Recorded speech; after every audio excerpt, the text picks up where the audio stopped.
Welcome, and what we're going to look at is annuities where the starting balance is known rather than the future balance, which we did in previous videos. So some examples of when we would ever need this is if we're trying to pay off a loan or if we're trying to withdraw off a lump sum. Also, mortgages follow this idea as well. So here is how it's different from what we've done in the past.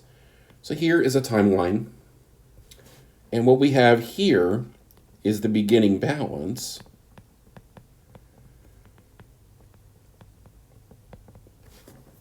And what we're doing is we're making payments after the fact.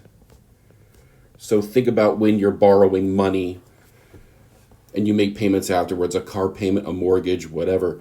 We'll say that all of those payments are the same size, and I'm going to use the lowercase letter p to represent those payments.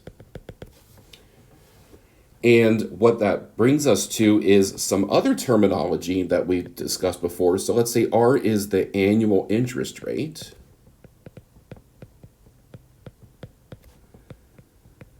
And we'll say K is the number of payments per year.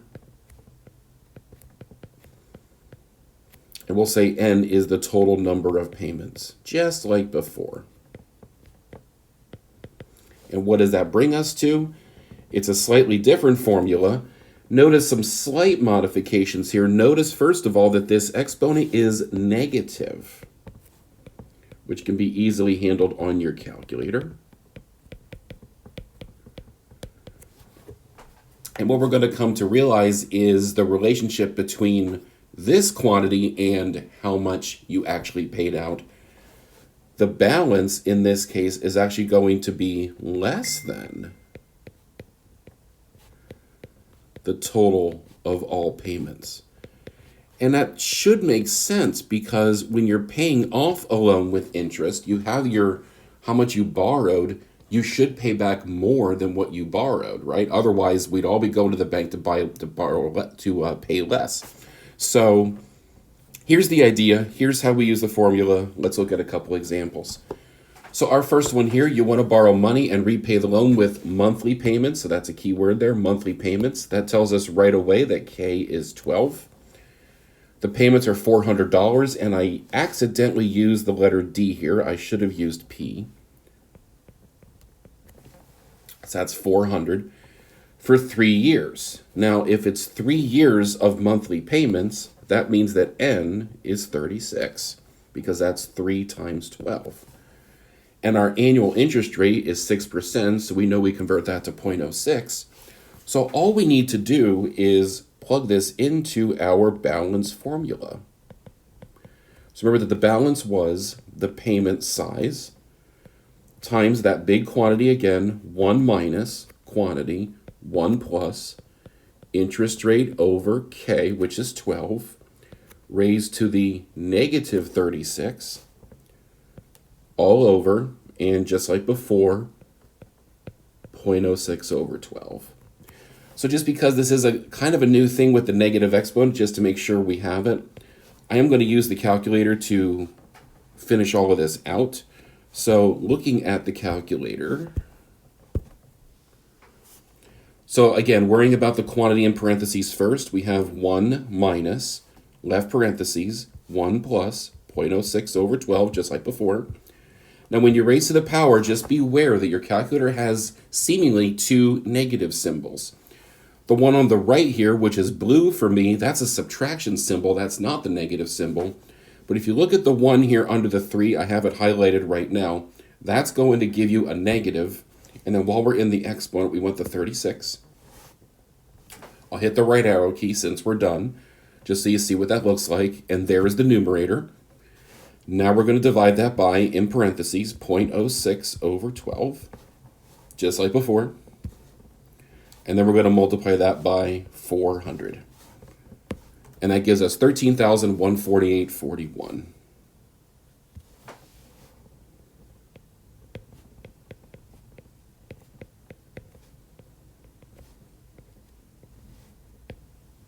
So there we have it. Okay, so that is going to be how much all of those future payments are worth now. That's how much we're able to borrow and pay it off with $400 payments in the future. So let's talk about budgeting for a mortgage. You want to buy a home and you figure out that you can afford about $900 a month. And we're going to assume a 30-year loan with a yearly interest rate of 5%. How much can we afford to borrow? And this is going to follow the same idea as before, but now this time we're also going to find the total amount of interest that we pay over the life of the loan. So let's identify our variables. We know we have a P, and that is 900. That's how much we're able to pay each month. We know that we're making monthly payments, so K is 12. We know that the interest rate is 5. And as far as number of payments, we're making 30 years of payments every month. So that's 360. So here we go again with our formula. We know that the balance is equal to the payment size times the quantity, 1 minus 1 plus 0.05 over 12 to the negative 360, all over 0.05 over 12. And then this looks like we can just do this in one swoop.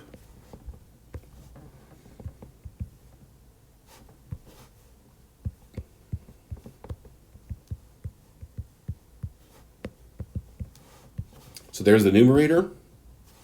Now we're going to divide by 0.05 over 12. And then times 900. Tells us that we can afford to borrow over 167,000. So we're going to say 167,653.46. 167,653.46. Now, naturally, if you're borrowing for a mortgage, that 46 cents is so small relative to the rest of the amount. So you might borrow 170,000 maybe, but that's the exact amount that we can borrow, that you can borrow. So now, flipping the script a little bit, what if you have a cost in mind, but you don't know what your payment is going to be? So here's an example of where we're going to buy a car for $24,000. This one has a little bit of a twist in it, though. We're going to make a 20% down payment, which means we're not going to borrow $24,000. We're going to borrow a smaller amount. We finance the rest with a 4-year loan with equal monthly payments. We have an interest rate of 6% compounded monthly. What will be our monthly payment? So here we have a known balance, but we don't know exactly what it is.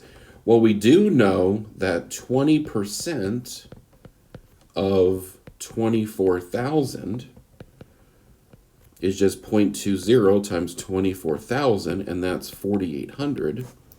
So we know that we're borrowing the rest, which is 19,200. We know that we're making monthly payments. That seems to be a common theme for us, doesn't it? And we're making 4 years of monthly payments, so that means 48 payments. And we know that our interest rate is 6% once again. So we set up our equation. Now this time, we know the balance. We don't know the payment.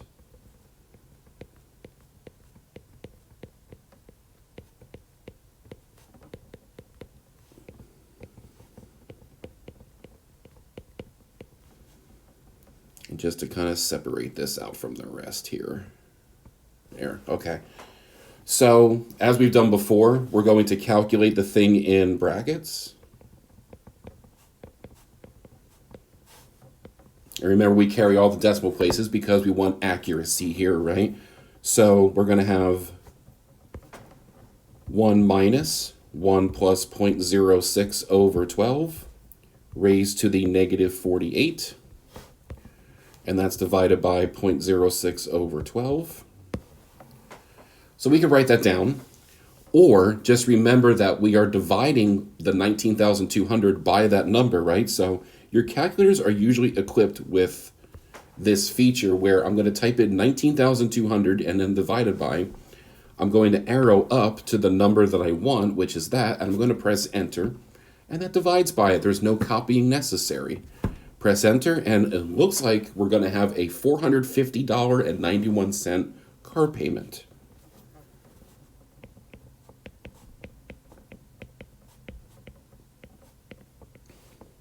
And there we have working with annuities where we know the lump sum in the beginning. Oh, the how much interest.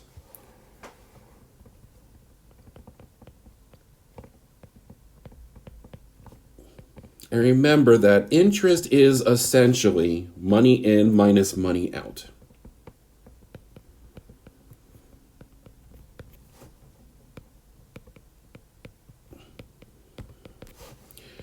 Well, we paid out a total of, let's see, our payment is $450.91, and we made 48 of those payments. So if you calculate that,